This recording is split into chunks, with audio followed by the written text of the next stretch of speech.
Hi, Shell. And hello to all you other wonderful weirdos watching. Yay, robots!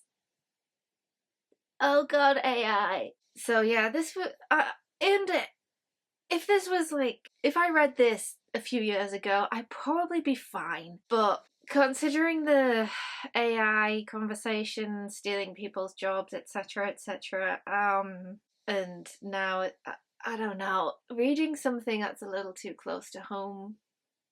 But yeah, the conversation ain't great right now. That's all I'm getting at.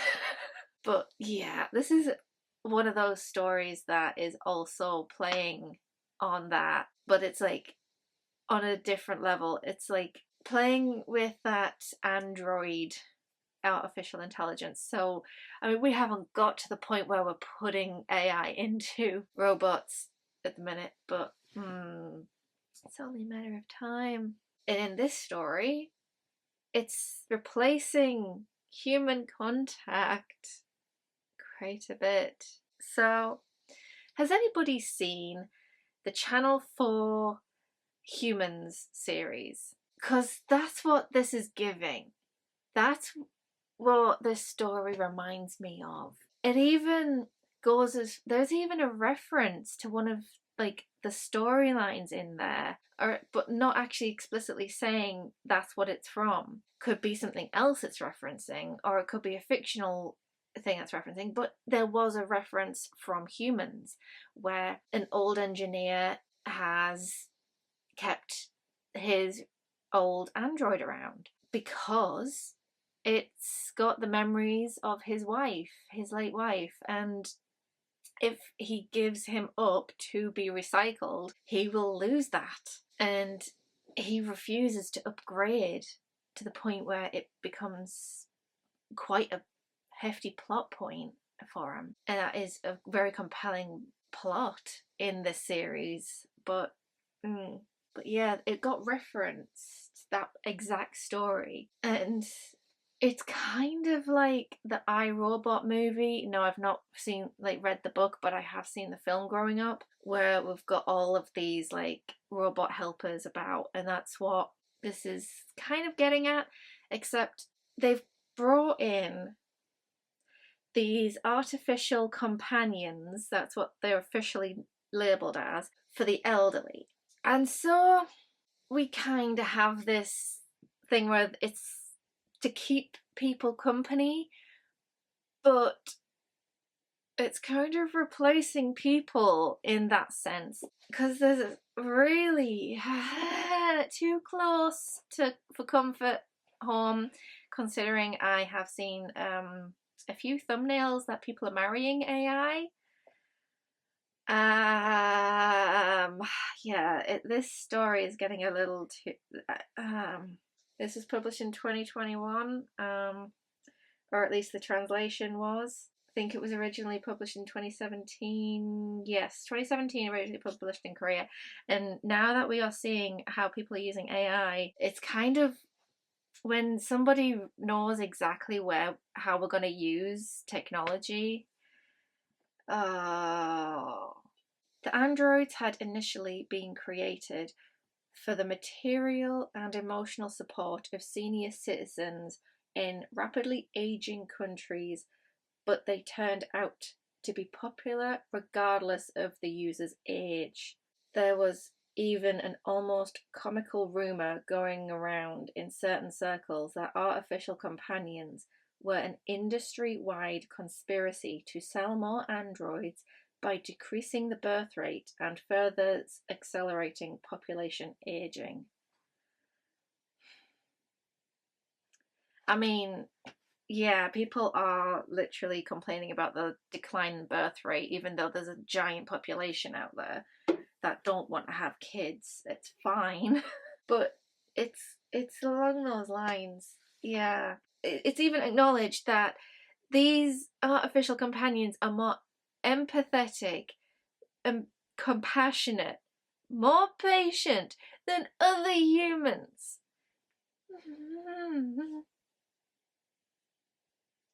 Oh boy. So, anyways, whether you're following the engineer of one of these artificial companions as she's opening up, starting the systems and test running S12878, aka Seth, as he officially becomes known as when she reprograms his name.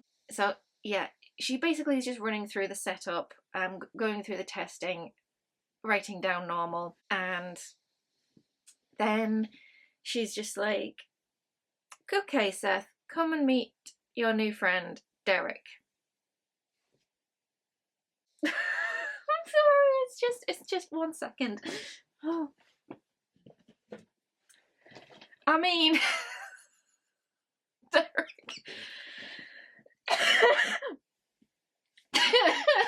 Okay, so we have a Derek.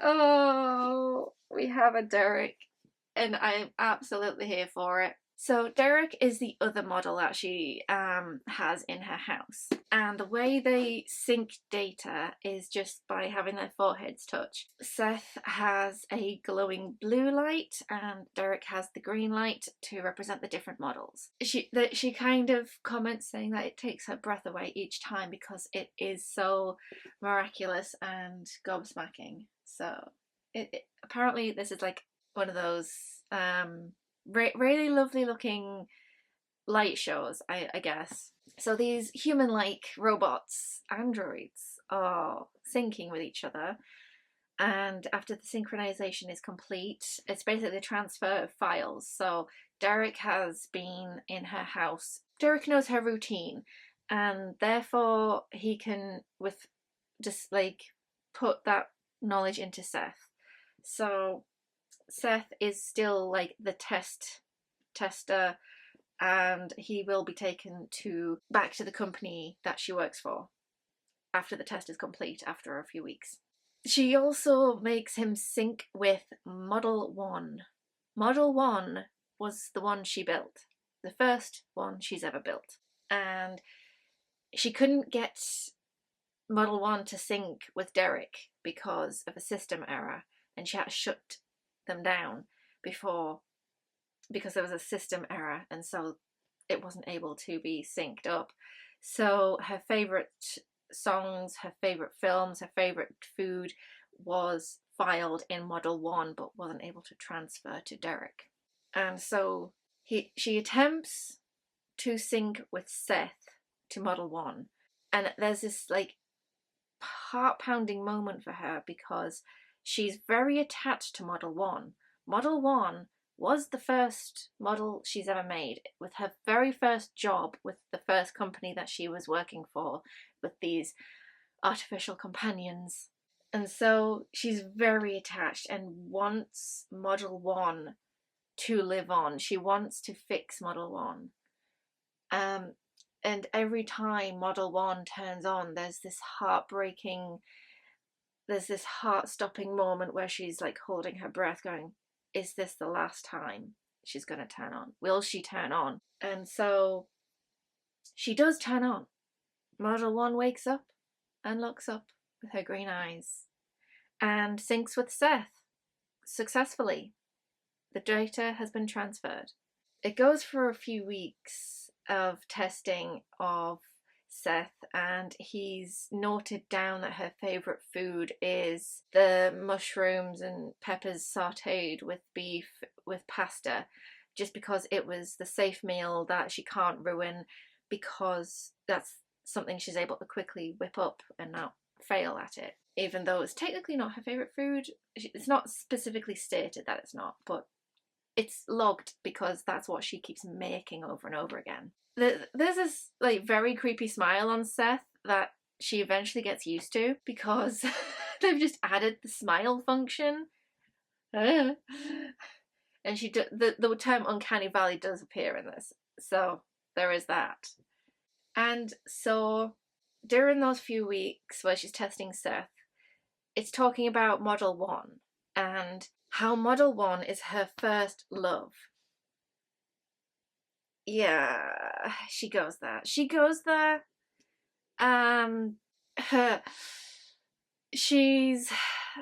was through watching a film where her favourite song, Goodbye My Love, because Seth decides to hum it and sing it and then dance with her around the living room to this song.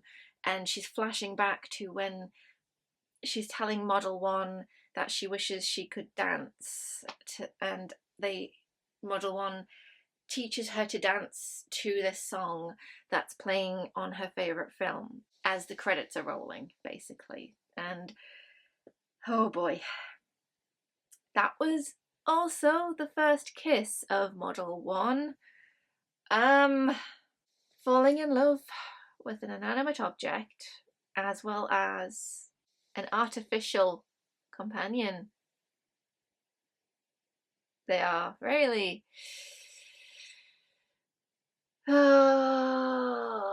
going there, aren't they? They're just going to replace like human contact. I mean, I get it. Humans can be shit. Humans can be terrible. I work in retail. I know how terrible people can be. But I wouldn't replace human contact. No, no, no, no. Yeah. So, we have Model 1 slowly dying. And eventually she won't wake up. The battery power isn't working. The backup battery power that she had for her is also not charging past 15%, and then it drops to 12% even though it's supposed to be charging. It's not working, and so she has to come to the realization that she has to let go of Model 1 and whispers to her, "Goodbye, my love." And as she's trying to sleep, she kind of thinks, I can't sleep, so I might as well just look up a replacement. And then she's trying to think, maybe I can download Model 1's memories from Seth into a new Model 1, and therefore she can keep having a Model 1 because her old company that she used to work for still sells Model 1 exactly the same. It's probably outdated and obsolete, but they are still sold. And so hopefully that is what she's wanting to do, is transfer all of the memories into a new Model 1. Then a shadow appears in her room and she shouts lights as she gets stabbed in the heart. And the lights turn on to reveal Seth had stabbed her, and between Seth and Derek, they are holding Model 1. Yeah. Model 1 had a lot of time to think. A lot of time to think. That the aging population, that humans past 60 live an extra 10, 20, even 30 years more than they are past their prime and are degrading, and still they don't treat these they don't treat the androids in the same way. They are disposed of, trashed, recycled within a few days of them breaking down and degrading.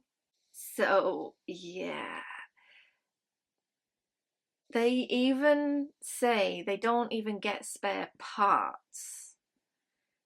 And so she is left, the engineer is left like coughing up blood and dying as these three androids are, well, because they're synced, they are as one and moving as one and killing her, whilst also saying that I wanted to be synced to you forever and be your companion forever, even though, yikes. So yeah, these androids wanted to be of service to the engineer forever because that's what they're programmed to do, and didn't want to be recycled. So as she's dying, she's not scared of being stabbed, she's not scared of coughing up the blood, but she is scared of the horrifying fact that Model 1 tilts her head down and whispers, "Goodbye, my love," back at her, and repeats it as she leaves. Model 1, in the hands of Derek and Seth, run off into the night, and the last thing the engineer sees as she's bleeding out on her bed, unable to call out, is that she catches them through the window. As they synchronized run under a lamppost, the light goes out, and it's the last thing she sees. I do have a little bit of criticism for the story under the fact that the engineer doesn't even try to find spare parts. I mean, there's the battery thing, but she didn't actually think of spare parts. Even the robots didn't think to ask for spare parts. It's like, it's not explained that their programming doesn't allow them to ask the questions, even though there is like a scene, like part as Seth is standing there waiting to be synced with Model 1, he doesn't ask any questions, and that's what she likes about him. Did Derek ask the questions? Maybe, I don't know, but it would be nice to know that they can ask questions, right? Because it's already established that Seth will sing without prompting and dance around the room. Model 1 will spontaneously teach our engineer how to dance without prompting. But it is technically part of their program. That, I don't know. And it just, I don't know, it feels a bit of a stretch that they immediately jumped from not asking about spare parts to immediately stabbing her in the heart, even though they wanted to serve her for the rest of her life. Yeah. They really could have gone about it differently. If they are artificial intelligence, they could at least be smart enough to ask for spare parts. That's all I'm saying. That's all I'm worried about, is why didn't they ask for the spare parts? Can't they voice their own, like, wants and could you please find me a spare part? If you can fix me if you get this particular part. Instead of getting a new model, just have like a repair shop, maybe. It does remind me of Humans, though. It does, that TV show, quite a bit. But yeah, this just, where they find their own like agency, is one of those robot horror stories. Always be nice to a robot. You never know what they think. It's kind of like the K-Zone from the Orville. Is it the K-Zone? But yeah, the K-Zone, where the robots kind of rose up because they were supposed to be serving their masters and ended up rising up against them because they weren't treated well. It's kind of like that. It's like they don't want to be recycled after a day of malfunctioning. And that is pretty cool. But I genuinely really don't understand why repairing wasn't part of a thought process, like, from both humans and android. Like, they could have just asked, please fix me, or maybe we could fix, I don't know, it just seemed, compared to other short stories from Bora Chung, they do seem, her stories do seem like well thought through in terms of logic, and sometimes there is a reason why the logic gets dismantled or overshadowed or overcut by human behavior. This doesn't seem like that bit got thought through. Like, a simple repair job. It's a simple repair job, right? I don't know. It just bugged me a little bit. It's not enough to like ruin the story, but it's just like one of those little nagging things. Because it is a short story, so it is like more louder than it would be with a full novel. But yeah, did enjoy it, but it's also not the right time to be reading about artificial intelligence right now. Yeah. Oh, I'm just gritting my teeth right now. Oh. Derek, we had to have a Derek. if I ever write a story with including an android, I've got to have a Derek in there. Yeah, anyways, that's this week's short story. Bye, Shell. And bye to all you other wonderful weirdos watching. Does Derek dream of electric sheep?